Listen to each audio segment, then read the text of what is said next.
बिस्मिल्लाहिर्रहमानिर्रहीम। अस्सलामुअलैकुम स्टूडेंट्स, हम BSN 4th सेमेस्टर की सब्जेक्ट फार्मेकोलॉजी 2 पढ़ रहे हैं। फार्मेकोलॉजी 2 में हमने इसका जो यूनिट 1 है एंटी डायबिटिक ड्रग्स स्टार्ट किए हैं। एंटी डायबिटिक ड्रग्स में से स्टूडेंट्स हमने ये जो ड्रग्स है जो कि GLP-1 और GIP रिसेप्टर एगोनिस्ट जो थे, जो कि इंक्रेटिन मिमेटिक्स भी हम इनको कहते थे, इनके बारे में हम पढ़ रहे थे। एक स्टूडेंट का कमेंट आया था कि एक्जेनेटाइड जो है जो कि ब्रांड नेम बिएटा से आता है, तो इसको दोबारा रिपीट करें। स्टूडेंट्स को शायद इसमें कुछ मसला था, कुछ समझ नहीं आई थी, इस वजह से उन्होंने कहा था कि इसको रिपीट करें। तो इसको रिपीट करते हैं और आगे कंटिन्यू करते हैं। स्टूडेंट्स, वीडियो लेक्चर को स्टार्ट करने से पहले आप लोगों से छोटी सी रिक्वेस्ट है कि हमारे channel lectures bye Mustafa Azhar को सब्सक्राइब करें, वीडियो लेक्चर्स को लाइक करें और बेल आइकन को प्रेस करें ताकि आने वाले वीडियो लेक्चर्स की नोटिफिकेशन आप लोगों को जल्द से जल्द मिल सके। अच्छा स्टूडेंट्स, तो ये जो ड्रग है, हम जो ड्रग पढ़ रहे थे कि स्टूडेंट्स ये जो इंक्रेटिन मिमेटिक्स जो थे, इंक्रेटिन मिमेटिक्स जब हम पढ़ रहे थे तो हमने कहा था कि यहाँ पे जो ग्लूकागॉन लाइक पॉलीपेप्टाइड 1 है, ग्लूकागॉन लाइक पॉलीपेप्टाइड 1 क्या है? ये एक इंक्रेटिन हार्मोन है जिसके रिसेप्टर्स मौजूद होते हैं जिनको हम GLP-1 रिसेप्टर कहते हैं। और ये ऐसे ड्रग्स हम देते हैं जो कि इन GLP-1 रिसेप्टर्स के एगोनिस्ट हैं।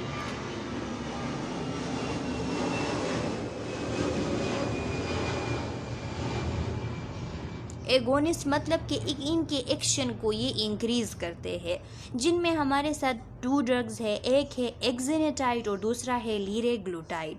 अब स्टूडेंट्स, एक्जेनेटाइड और लीराग्लूटाइड जो है, इस स्लाइड में, जिस स्लाइड में उन स्टूडेंट को मसला था, तो इस स्लाइड में इन 2 ड्रग्स का हमें बता रहा है कि इनकी फार्माकोकाइनेटिक्स, इनकी फेट क्या है, इनकी कब इनको डिस्कवर किया गया था, ये सब बातें इनमें मौजूद हैं। तो एक्जेनेटाइड बिएटा नाम से जो ड्रग आती है, इसके बारे में लिखा है exenatide approved in 2005 is peptide GLP-1 receptor agonist that was originally isolated from the lizard venom exendin. तो स्टूडेंट्स, एक्जेनेटाइड जो है ये 2005 में अप्रूव हुआ था, फर्स्ट टाइम इसको अप्रूव किया गया था, और ये एक पेप्टाइड GLP-1 रिसेप्टर एगोनिस्ट है। ये जाके इन GLP-1 रिसेप्टर एगोनिस्ट, इसको इसलिए हम कहते हैं क्योंकि ये जाके GLP-1 जो रिसेप्टर होते हैं उनके साथ बाइंड बना के उनके फंक्शन को इंक्रीज़ करती है। जब इनकी फंक्शन इंक्रीज़ होती है तो ये जाके जो हमारे जो पेंक्रियास के अंदर बीटा सेल्स जो होते हैं, जहाँ से इंसुलिन रिलीज़ होती है, तो वहाँ पे जो प्री फॉर्म्ड इंसुलिन होता है, जो पहले से बना हुआ इंसुलिन होता है, उसकी सिक्रीशन को इंक्रीज़ कर देते हैं, उसकी रिलीज़ को स्टिमुलेट कर देते हैं। तो इनके बारे में लिखा है कि was originally isolated from lizard venom. ये ओरिजिनली कहाँ से आइसोलेट किए गए थे? ये जो चिपकली है, लिजर्ड किसे कहते हैं? चिपकली को कहते हैं। जो चिपकली होते हैं, इनका जो विनोम होता है, इनके अंदर जो जहर मौजूद होती है, उसके अंदर ये एक्जेंडीन नाम का एक हार्मोन प्रेजेंट था जो कि इनके सलाइवा में होता है। लिजर्ड के सलाइवा में एक्जेंडीन इनके लिए, इन लीजर्ड्स के लिए ये एक हार्मोन होता है। इसका क्या काम होता है लीजर्ड के अंदर? तो लीजर्ड के अंदर इनका काम ये होता है कि ये उनके जो मैच्योर न्यूरॉन होते हैं लीजर्ड के, उनकी जब सेल डेथ आ जाती है, किसी वजह से सेल डेथ आ जाती है, तो सेल डेथ से उनकी प्रोटेक्शन कर देते हैं। अगेंस्ट द सेल डेथ वो उनके जो मैच्योर न्यूरॉन होते हैं उनकी प्रोटेक्शन के लिए वहाँ पे ये एज ए हार्मोन काम करती है एक्जेंडीन। इसको देखा गया कि इसका एंटी डायबिटिक इसका एक असर होता है। ये एनिमल्स को दिया गया तो उन एनिमल्स में हाइपोग्लाइसीमिया काज कर रही थी, तो इस वजह से इसको देख के कि ये चूँकि हाइपोग्लाइसीमिया काज कर रही है तो ये as a anti diabetic drug approve किया जा सकता है, इसलिए इसको as a anti diabetic drug 2005 में अप्रूव किया गया। अब लीराग्लूटाइड के बारे में लिखा है कि लीराग्लूटाइड जो है वो मोर इफ़ेक्टिव है एक्जिनेटाइड से, क्योंकि लीराग्लूटाइड जो है वो मोर स्टेबल है। अब स्टूडेंट्स हमने ये भी डिस्कस किया था कि ये जो DPP4 एंजाइम है, डाई पेप्टाइडाइल पेप्टाइडेज 4 एंजाइम, इसका काम क्या था? इसका काम जो इंक्रेटिन हार्मोन है GIP और GLP-1 जो है, इनकी डिग्रेडेशन थी। तो ये इनकी डिग्रेडेशन करती थी। अब ये जो एज ए एगोनिस्ट हम ड्रग देते हैं एक्जिनेटाइड, तो ये इनकी भी ये हार्मोन ये एंजाइम जो है DPP4 एंजाइम, ये इनकी भी डिग्रेडेशन कर देती है। तो जब ये डिग्रेडेशन स्टार्ट कर देती है तो इसके सामने जो एक्जिनेटाइड है ये बहुत ज़्यादा जो है सेंसिटिव होता है, इसकी डिग्रेडेशन कर देती है। लेकिन लीराग्लूटाइड जो है वो स्टेबल है, इस वजह से वो इसकी डिग्रेडेशन के लिए रेजिस्टेंट है। DPP4 एंजाइम लीराग्लूटाइड की डिग्रेडेशन नहीं कर पाती, लेकिन एक्जिनेटाइड की डिग्रेडेशन कर देती है। इस वजह से कहा जा रहा है कि लीराग्लूटाइड जो है वो मोर इफेक्टिव है देन एक्जिनेटाइड।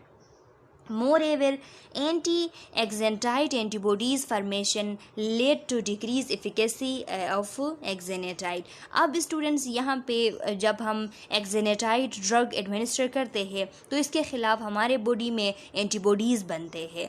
तो ये जो एंटीबॉडीज़ एक्जेनेटाइड जो एंटीबॉडीज़ बनते हैं, इनकी वजह से इस एक्जेनेटाइड जो ड्रग है, बेटा जो ड्रग हम देते हैं, इसकी एफिकेसी कम पड़ जाती है, इसकी एफिकेसी डिक्रीज होती है। लेकिन लीराग्लूटाइड जो है वो मोर स्टेबल होने की वजह से इसके लिए कोई एंटीबॉडी के जो एंटीबॉडी फॉर्मेशन के जो इफ़ेक्ट होते हैं, इसकी एफिकेसी को डिक्रीज़ नहीं कर पाते।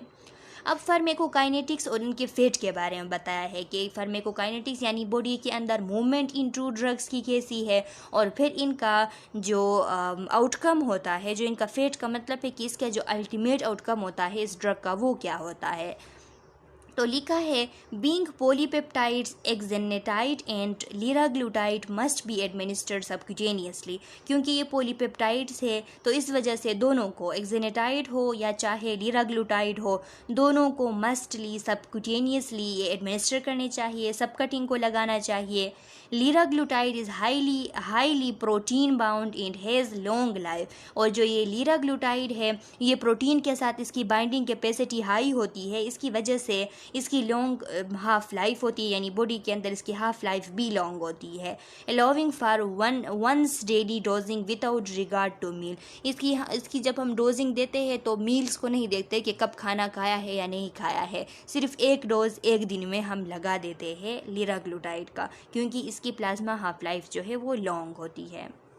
एडवर्स इफेक्ट अगर हम देखें इन टू ड्रग्स की, तो लिखा है कि इनकी वजह से नौजिया हो सकती है, वोमिटिंग हो सकती है, कॉन्स्टिपेशन हो सकती है। कॉन्स्टिपेशन इसलिए होती है क्योंकि ये गैस्ट्रिक मोटिलिटी को डिक्रीज़ कर देते हैं। देखिए लिखा है कि ये गैस्ट्रिक मोटिलिटी को भी डिक्रीज़ करते हैं। तो आप लोग सोच रहे होंगे कि ये किस तरीके से गैस्ट्रिक मोटिलिटी को डिक्रीज़ करते हैं। तो ये जो GLP-1 जो एगोनिस्ट ड्रग्स होते हैं, यानी इनको हम ये भी कह सकते हैं कि ये एक्सोजीनियस GLP-1 होते हैं। तो ये क्या करते हैं, यानी बाहर से देने वाली ना, बाहर ये अंदर भी बनती है, बॉडी के अंदर भी GLP-1 GIP बनती है, लेकिन जब हम एज ए ड्रग फॉर्म में देते हैं तो एक्सोजीनियस हम GLP-1 देते हैं। तो एक्सोजीनियस GLP-1 जाके जो प्रोक्सिमल साइड ऑफ स्टमक होती है, स्टमक की जो प्रोक्सिमल साइड होती है, इसको रिलैक्स कर देती है, और जो एंट्रम होता है और ड्यूडेनम होता है, इसमें भी मोटिलिटी को ये डिक्रीज़ कर देती है, स्लो कर देती है। तो जब ये मोटिलिटी को स्लो कर देती है, गैस्ट्रिक मोटिलिटी को, स्टमक एम्प्टिंग जो टाइम होता है वो भी स्लो हो जाता है, जिसकी वजह से बंदा सेटिस्फाइड होता है। छोटा सा थोड़े अमाउंट में भी जब खुराक खाता है तो उसे लगता है कि यानी मेरा जो पेट है वो फुल हो गया। इस तरीके से बंदा जो है लेस ईटिंग करता है और उसकी कैलोरी डिफिसिट हो जाती है, जिसकी वजह से उसकी वेट लॉस भी हो जाती है। नीचे लिखा है वेट लॉस क्यों होती है, क्योंकि स्टमक एम्प्टिंग टाइम स्लोवर होता है तो बंदा जो है वो लेस अमाउंट में खुराक लेता है। जब लेस अमाउंट में खुराक लेता है तो फिर उसकी कैलोरी डिफिसिट जिसकी वजह से वेट लॉस हो जाती है। और साथ में ये भी लिखा है कि ये पेंक्रियाटाइटिस भी काज करता है। तो पेंक्रियाटाइटिस किस तरीके से काज करता है, ये जब जो GLP रिसेप्टर्स होते हैं तो GLP-1 जो रिसेप्टर्स होते हैं उनको जब स्टिमुलेट करता है तो ये ड्रग्स उसकी स्टिमुलेशन के साथ साथ इन ड्रग्स की वजह से वो जो सेल्स होते हैं जो कि जो स्मॉलर डक्ट्स को कवर की हुई होती है पेंक्रियास के अंदर, तो उनकी ओवर ग्रोथ हो जाती है जिसके रिजल्ट में पेंक्रियास के अंदर हाइपरप्लेजिया भी होता है और एक्यूट इन्फ्लेमेशन भी होती है। इसलिए लिखा है कि ये पेंक्रियाटाइटिस काज करती है। अच्छा स्टूडेंट्स, अब हम पढ़ेंगे ओरल एंटी डायबिटिक ड्रग्स के बारे में कि जो ओरली एंटी डायबिटिक ड्रग्स दिए जाते हैं वो कौन कौन से हैं, उनके मैकेनिज्म ऑफ एक्शन, उनके एडवर्स इफेक्ट। तो डाईपेप्टाइडाइल पेप्टाइडेज 4 इनहिबिटर्स। तो स्टूडेंट्स, इस एंजाइम से आप लोग वाकिफ़ हो, हमने पिछली वीडियो लेक्चर्स में बहुत ज़्यादा इस एंजाइम के बारे में डिस्कस किया कि ये एक ऐसी एंजाइम होती है जो इंक्रेटीन हार्मोन्स होते हैं जिनका काम इंसुलिन की सिक्रीशन को इन्हेंस करना है, ये उन हार्मोन्स को डिग्रेड करने की कोशिश करते हैं, उनको डिग्रेड कर देते हैं। तो इस वजह से जब हम GLP या GIP रिसेप्टर एगोनिस्ट दे रहे होते हैं तो हमने साथ में ये DPP-4 इनहिबिटर्स भी देने होते हैं ताकि ये एंजाइम जो है उनको इनएक्टिवेट ना कर सके। इस वजह से हम ये ड्रग्स भी डिस्कस करते हैं। GLP-1 and GIP are known substrate of DPP-4। अब देखिए स्टूडेंट्स, ये जो GLP-1 और GIP है दोनों इंक्रेटीन हार्मोन्स है, तो ये नॉन सबस्ट्रेट है इस एंजाइम के लिए। जो डाईपेप्टाइडाइल पेप्टाइडेज 4 एंजाइम है इसके लिए ये दोनों रिसेप्टर्स है। सॉरी स्टूडेंट्स, रिसेप्टर्स नहीं है बल्कि सबस्ट्रेट है, यानी ये इनके साथ जाके अटैच होता है और इनको इनएक्टिवेट कर देता है। It is important for drugs to selectively inhibit this enzyme in order to prolong the action of incretin। अगर हमने इंक्रेटीन के फंक्शन को, इंक्रेटीन के एक्शन को प्रोलोंग रखनी है तो इस वजह से हमने कोई ऐसे ड्रग्स देने होते हैं जो कि सिलेक्टिवली जाके ये जो एंजाइम है डाईपेप्टाइडाइल पेप्टाइडेज 4 इस एंजाइम को इनहिबिट कर सके। जब ये एंजाइम इनहिबिट होगी तो फिर GLP-1 और GIP अपना फंक्शन सही तरीके से कर पाएंगे, वो इनएक्टिवेट नहीं हो सकेंगे। तो जो ड्रग्स DPP-4 इनहिबिटर्स है उनमें सीटाग्लिप्टिन है, विल्डाग्लिप्टिन है, एलोग्लिप्टिन है, लीनाग्लिप्टिन है। तो ये ड्रग्स आपने याद रखनी है स्टूडेंट्स। जो लिप्टिन एंड में है ये वो ड्रग्स है जो कि DPP-4 इनहिबिटर्स है। The first agent of the class sitagliptin was approved by the FDA इन 2006। क्या हुआ था कि इन ड्रग्स के इस क्लास ऑफ ड्रग्स जो है इसका जो फर्स्ट मेंबर था जो कि 2006 में अप्रूव हुआ था वो सीटाग्लिप्टिन है। तो ये आपने याद रखनी है। MCQs बन सकती है कि the first agent of DPP-4 inhibitors is, तो आप लोगों को ऑप्शन में होगा विल्डाग्लिप्टिन, एलोग्लिप्टिन, लीनाग्लिप्टिन, सीटाग्लिप्टिन। तो आप लोगों को पता होना चाहिए कि ये सीटाग्लिप्टिन है जो कि फर्स्ट एजेंट था इस क्लास का जो कि 2006 में अप्रूव हुआ था। अब इनकी मैकेनिज्म ऑफ एक्शन देख ले, ये किस तरीके से इस एंजाइम को इनहिबिट करते हैं। तो लिखा है dipeptidyl peptidase 4 inhibitors inhibit the enzyme dipeptidyl peptidase 4 prolonging the activity of incretin hormone increases insulin release in response to meals. लिखा है कि ये जो DPP-4 इनहिबिटर्स है ये इनहिबिट करते हैं DPP-4 एंजाइम को, जिसकी वजह से इंक्रेटीन हार्मोन्स की जो एक्टिविटी है वो प्रोलोंग हो जाती है। जब उनकी एक्टिविटी प्रोलोंग हो जाती है तो फिर इंसुलिन की जो रिलीज़ है वो इंक्रीज़ हो जाती है। जब हम खाना खाते हैं तो उसके रिज़ल्ट में इंसुलिन की रिलीज़ इंक्रीज़ होती है। फार्मेकोकाइनेटिक्स देख ले इसकी कि बॉडी के अंदर इसकी मूवमेंट किस तरीके से होती है। The dipeptidyl peptidase 4 inhibitors are well absorbed after oral administration. Food does not affect the extent of absorption. DPP-4 inhibitors जो है ये जब ओरल एडमिनिस्ट्रेशन इनकी हम करते हैं तो ये अच्छी तरीके से एब्जॉर्ब हो जाते हैं। कोई भी फूड जो है इनकी एब्जॉर्प्शन में कोई मसला नहीं क्रिएट करता। Alogliptin and sitagliptin are mostly excreted unchanged in the urine. जो एलोग्लिप्टिन और सीटाग्लिप्टिन है ये अनचेंज फॉर्म में यूरिन में एक्सक्रीट हो जाते हैं। All DPP-4 inhibitors except linagliptin require dosages adjustment in renal dysfunction. अगर कोई पेशेंट हो रीनल डिसफंक्शन का कि उसकी किडनीज़ की फंक्शन ख़राब है, सही तरीके से किडनीज़ काम नहीं कर रही, तो उसमें हमने लीनाग्लिप्टिन को छोड़ के बाकी जितने भी एजेंट्स हैं उनके लिए हमने डोज एडजस्टमेंट करनी पड़ती है, क्योंकि लीनाग्लिप्टिन जो है वो किडनीज़ को इतना नुकसान नहीं पहुंचाता, इसकी डोज एडजस्टमेंट की ज़रूरत नहीं होती। लेकिन बाकी जो जितने भी मेंबर्स है, एलोग्लिप्टिन है, सीटा है या दूसरे है, सब के लिए हमने डोज एडजस्टमेंट करनी पड़ती है। एडवर्स इफेक्ट इनकी क्या है? Most common adverse effect are nasopharyngitis and headache. Students, अब ये नेजोफेरेंजाइटिस यानी एक इन्फेक्शन है ना, तो किस तरीके से ये इन्फेक्शन काज करती है? तो ये अपने इस एंजाइम को इस जो एंजाइम है DPP-4 एंजाइम, इसको तो इनहिबिट करती है, लेकिन साथ में इन ड्रग्स का इम्यून सिस्टम पे इफ़ेक्ट होता है। इम्यून सिस्टम को ये वीक कर देते हैं, जिसकी वजह से मुख्तलिफ़ किस्म के इन्फेक्शन हो जाते हैं, जिनमें सबसे कॉमन नेजोफेरेंजाइटिस है और साथ में हेडेक भी होती है। Although infrequent pancreatitis has occurred with the use of all DPP-4 inhibitors, लेकिन साथ में infrequently यानी बहुत कम इस तरह भी होता है कि ये जितने भी DPP-4 inhibitors है इनके साथ पेंक्रियाटाइटिस हो जाता है। सल्फोनिल यूरियाज है स्टूडेंट्स, ये भी ओरल एंटी डायबिटिक ड्रग्स है। तो सल्फोनिल यूरियाज के बारे में लिखा है, sulfonyl ureas are also known as insulin secretagogues because they promote insulin release from the beta cells of the pancreas. अब देख ले स्टूडेंट्स, क्या करते हैं ये जो ड्रग्स होते हैं सल्फोनिल यूरियाज, इनको हम इंसुलिन सिक्रेटोगॉग्स कहते हैं। सिक्रेटोगॉग्स के बारे में मैंने पिछले वीडियो लेक्चर्स में आप लोगों को समझाया था कि वो एजेंट जिनकी वजह से इंसुलिन की रिलीज़ इंक्रीज़ होती है, इनको हम सिक्रेटोगॉग्स कहते हैं। यानी कोई भी ऐसा सब्सटेंस जिसकी वजह से दूसरे सब्सटेंस की रिलीज़ हो, तो इसको हम सिक्रीशन हो, रिलीज़ हो, इसको हम सिक्रेटोगॉग्स कहते हैं। तो ये सल्फोनिल यूरियाज भी इंसुलिन के सिक्रेटोगॉग्स है because they promote insulin release, क्योंकि ये इंसुलिन रिलीज़ को प्रमोट करते हैं from the beta cell of the pancreas. कहाँ से? जो पेंक्रियाज के बीटा सेल्स है वहाँ से।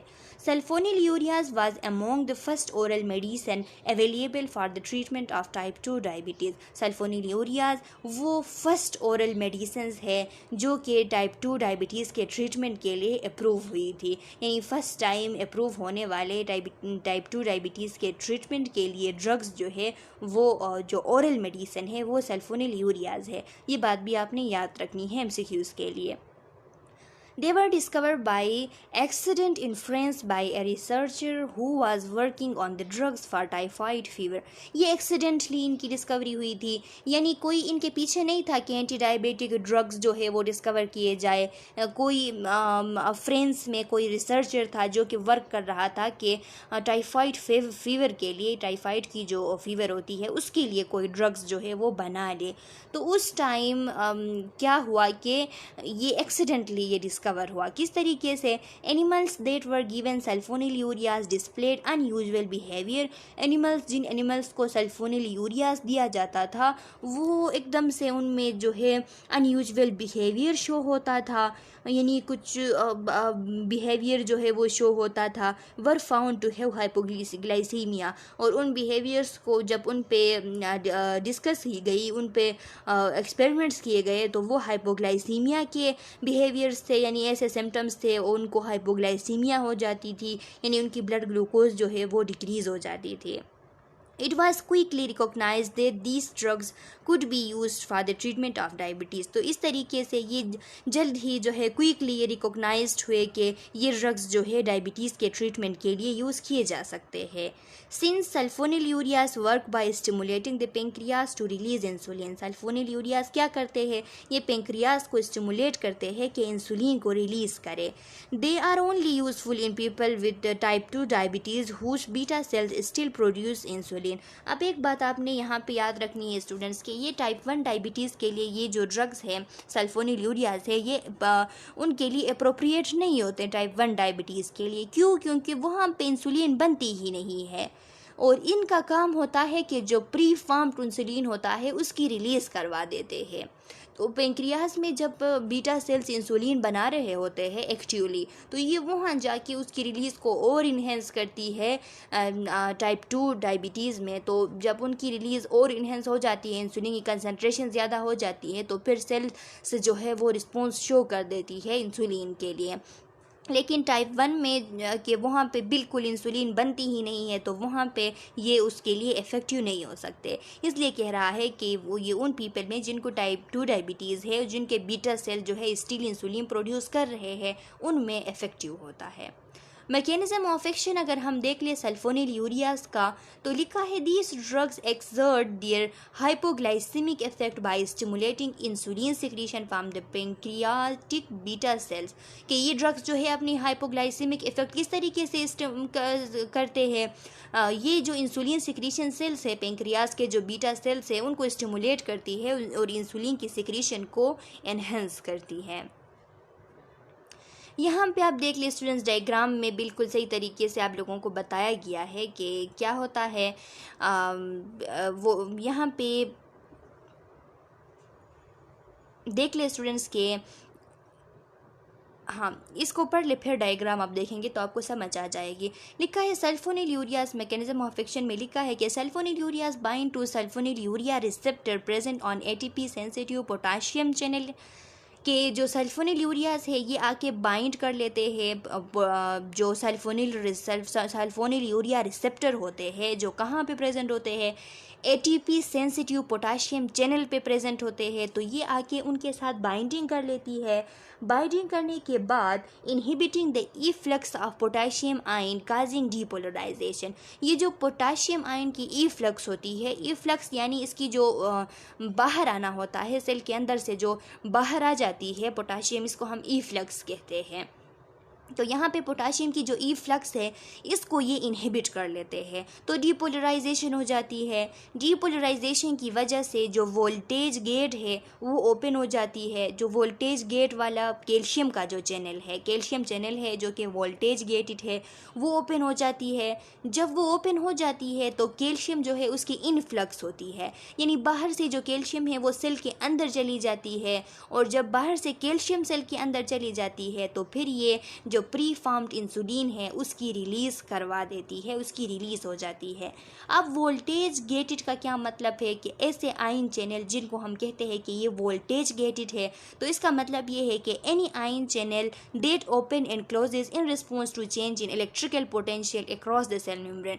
जो across the cell membrane electrical potential होता है उसके रिस्पॉन्स में जो चैनल ओपन होते हैं और क्लोज होते हैं इनको हम वोल्टेज गेटेड आयन चैनल कहते हैं। तो ये जो कैल्शियम चैनल है ये भी इलेक्ट्रिकल पोटेंशियल सेल मेम्ब्रेन के अक्रॉस जो इलेक्ट्रिकल पोटेंशियल होता है उसकी रिस्पॉन्स में ओपन होते हैं और फिर क्लोज होते हैं, इसलिए हम इनको वोल्टेज गेटेड कैल्शियम चैनल कहते हैं।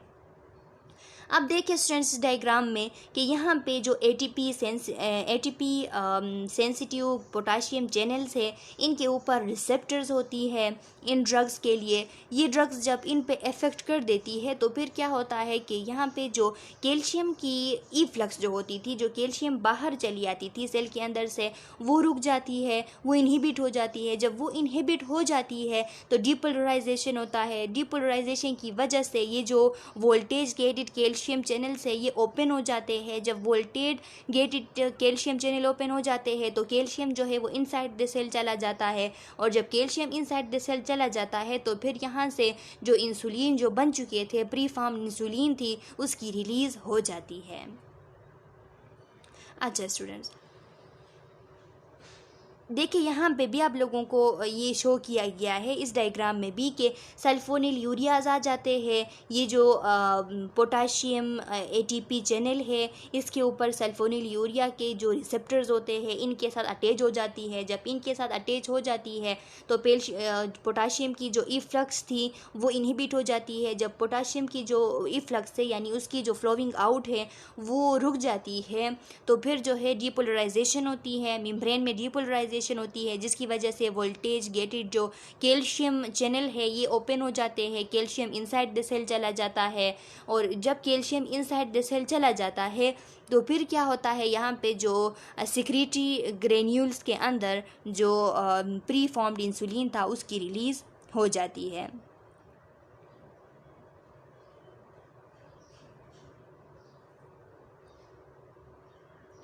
Adverse effect of sulphonyl ureas. अब एडवर्स इफेक्ट देख ले सल्फोनिल यूरियाज का, तो लिखा है वेट गेन। वेट गेन किस तरीके से काज करती है सल्फोनिल यूरियाज? तो स्टूडेंट्स हमें पता है कि सल्फोनिल यूरियाज जो है उनकी वजह से इंसुलिन की जो रिलीज़ है वो और ज़्यादा हो जाती है, ज़्यादा मकदार में इंसुलिन रिलीज़ होता है। तो जब ज़्यादा मकदार में इंसुलिन रिलीज़ होती है तो इसका मतलब ये है कि जो ब्लड में जो शुगर है वो अब कन्वर्ट हो रही है फैट में। जितना ज़्यादा इंसुलिन सिक्रीशन होगा उतना ज़्यादा ब्लड में जो शुगर है वो कन्वर्ट होगी फैट में, तो फिर बंदा जो है क्या होगा, ओबीस होगा, उसमें उसकी वेट गेन होगी। तो एवरेज अमाउंट में जब हम देखते हैं हॉस्पिटल्स में जो लोग सल्फोनिल यूरियाज ड्रग यूज़ करते हैं तो उनका हम देखते हैं कि उनमें सल्फोनिल यूरियाज की वजह से 5 पाउंड्स तक जो है उनकी वेट इंक्रीज़ होती है, उनकी वेट गेन होती है। हाइपोग्लाइसीमिया काज करते हैं। They should be used with caution in hepatic renal insufficiency as accumulation of sulfonyl urea may cause hypoglycaemia. यानी जो लोग जिनको हेपेटिक प्रॉब्लम है या रीनल इनसफिशिएंसी है उनमें हमने एहतियात से यूज़ करने हैं सल्फोनिल यूरियाज, क्योंकि हेपेटिक अगर कोई इंसफिशिएंसी है तो इसकी मेटाबॉलिज्म नहीं होगी, जब मेटाबॉलिज्म नहीं होगी तो इसकी एक्सक्रीशन नहीं होगी, अगर रीनल इंसफिशिएंसी है तो इसकी एक्सक्रीशन में मसला होगा, जब इसकी एक्सक्रीशन में मसले होंगे तो फिर इसकी एकमुलेशन हो सकती है बॉडी के अंदर, जब ये एकमुलेट होगी तो हाइपोग्लाइसीमिया हो सकती है जिसकी वजह से बंदे की डेथ भी हो सकती है अगर सीवियर हाइपोग्लाइसीमिया हो गया। इस वजह से हमने इन 2 कंडीशन में अगर हेपेटिक इंसफिशिएंसी है, हेपेटिक कोई मसला है या रीनल कोई मसला है तो इनमें हमने एहतियात करनी है। अच्छा स्टूडेंट्स, अब इसके बाद है मैग्लीटिनाइड्स या ग्लिनाइड्स जिसे हम कहते हैं। तो स्टूडेंट्स ये हम नेक्स्ट वीडियो लेक्चर में पढ़ेंगे। आज के वीडियो लेक्चर के लिए इतना काफ़ी है। उम्मीद करती हूँ कि आप लोगों को समझ आ गई होगी। अगर फिर भी समझ नहीं आई है तो कमेंट सेक्शन में मुझे जल्द से जल्द बता दे, क्योंकि मैं नेक्स्ट वीडियो लेक्चर में वो स्लाइड जिसमें आपको मसला है वो रिपीट करूँगी। अच्छा स्टूडेंट्स, तब तक के लिए अल्लाह हाफिज़।